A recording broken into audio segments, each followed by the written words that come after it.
හරි. එහෙනම් අද ලියන්න ගන්න පුතේ කන්න කන්න කියලා කියනකොට දෙමළෙන් අපි කියනවා සාප්පිඩුංගල් කියලා. දැන් බොන්න කීවේ කුඩියුංගල්නේ. කුඩියුංගල් බොන්න අද ලියන්නේ සාප්පිඩුංගල් කන්න කියන වචනය. හරි. එහෙනම් ඉස්සරෝම උච්චාරණය ලියමු.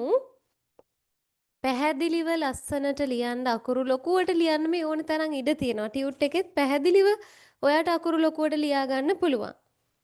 එහෙනම් කන්න කියලා කියද්දි මෙතනින් ලියන්න සාප්පිඩුංගල් කියලා.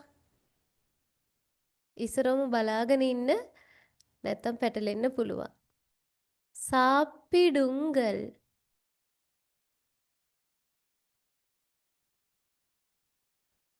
එල් අකුර අපි මූර්ධජල අකුර තමා එල් කරලා දාන්නේ. සාප්පිඩුංගල්.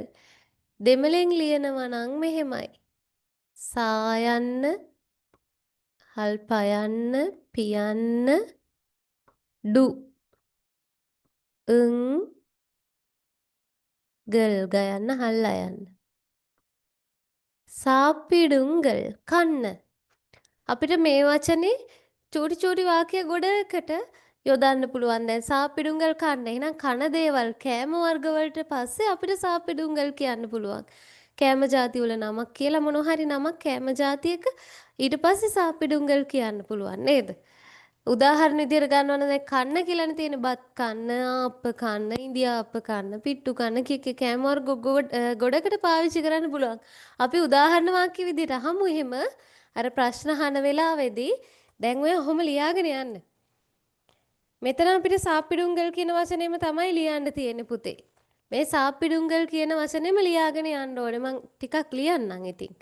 නේද? සාප්පිඩුංගල් කියන එක දැන් ඔයාලට මේ පැත්තේ ලොකුවට ලියන්න බැරි වෙයි. ටිකක් පොඩියට ලියන්න. නැත්නම් වචන මේ ලියන වචන දෙකම එක වචනයක් විදියට එන්න පුළුවන්. ඒ හින්දා අපි ලියාගෙන යද්දි පරිස්සමෙන් ලියමු. සාප්පිඩුංගල්